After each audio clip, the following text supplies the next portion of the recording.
perfect. It went absolutely 100% perfect. At least that's what I'm getting from the recent EU Parliament hearing. The organizers of the Stop Killing Games initiative basically walked in, the mad lads flawlessly communicated their proposal, and the EU Parliament actually listened. Like they understood SKGs through intended proposals. Man, the EU Parliament is a legend, bro. One of the members said sus and game over. Kinda lit, not gonna lie. I thought they were gonna ask how to connect their Wi-Fi first, before even acknowledging SKG's proposal, like in this hearing. Does TikTok access the home Wi-Fi network? Anyway, oh, what's the verdict, you might ask? They are officially supporting the SKG movement. Ross, I'm so sorry, man. I know you probably wanted to deliver this massive hearing update yourself, but I just couldn't wait. I'm too excited. Among all the doom scrolling and terrible news we consume daily, this is a giant breath of fresh air for gamers and digital consumers everywhere. I just want to share this excitement with others right away. Please forgive me.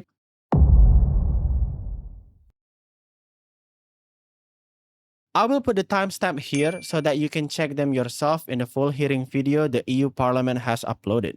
So, what exactly went down? Let's break it down from the beginning.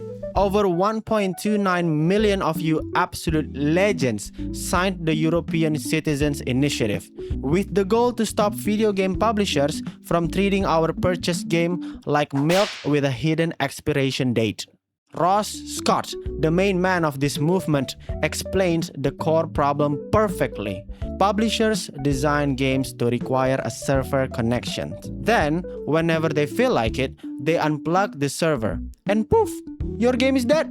Permanently. Nobody can play it ever again. Imagine paying a full price for a pizza, and halfway through eating it, the delivery guy kicks down your door and takes the rest because the transaction has expired, bro. It's nuts! We buy games thinking they're a one-time purchase, but publishers casually forget to mention they hold the self-destruct button. And get this, according to a study of over 1,100 games, when support ends, publishers disable the game a whopping 93.5% at a time. 93.5%. And guess who's doing it? The massive corporate publishers. Your friendly neighborhood indie devs are mostly innocent here. It's the big boys we're talking about. And by the way, we really need to clear things up, okay? Do not go raging at the actual devs for this. The developers, they hate this. They do not want their games to be killed.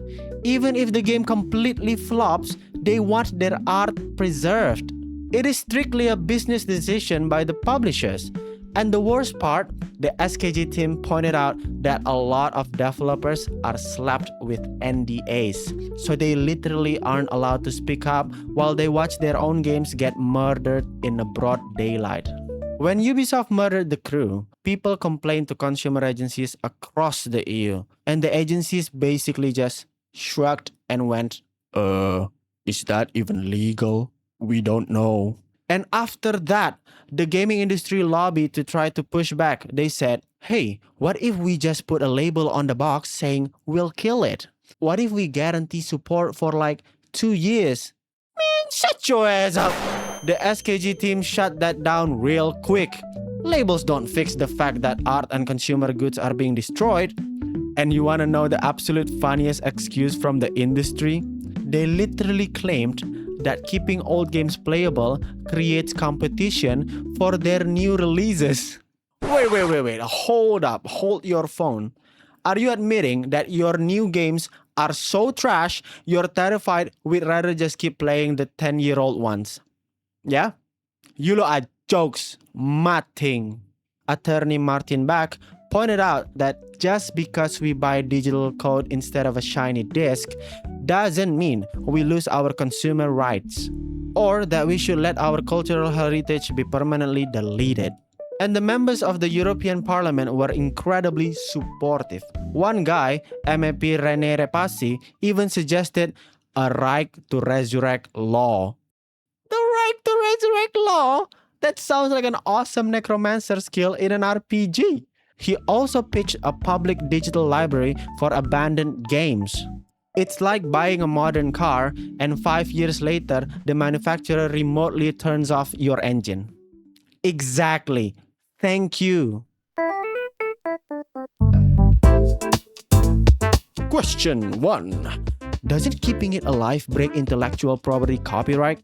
No, bro. Playing a game you bought isn't piracy. We aren't copying it. We're just hitting start.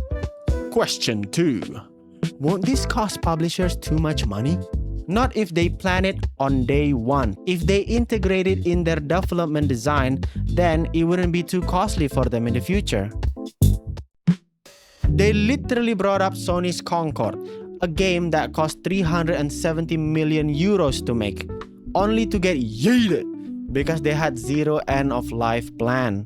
I mean, if they're a bad game, at least give us an option to re-experience it, you know?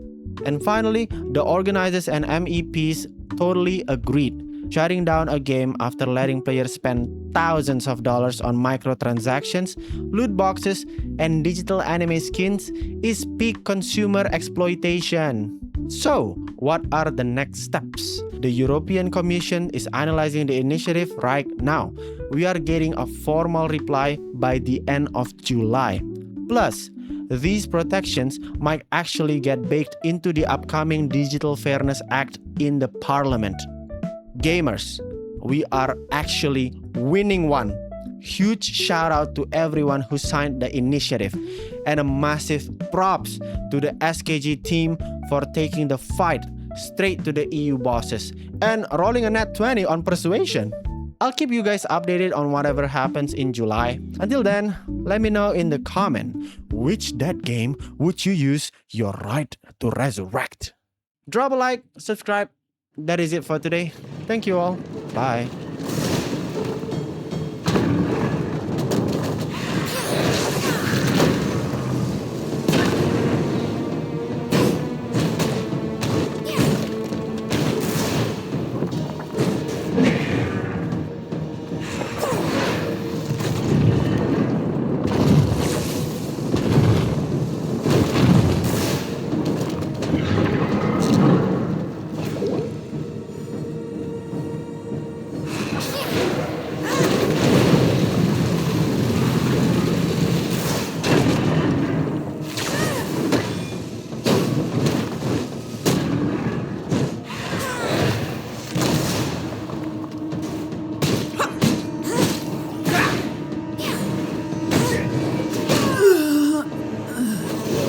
My last hope crumbles.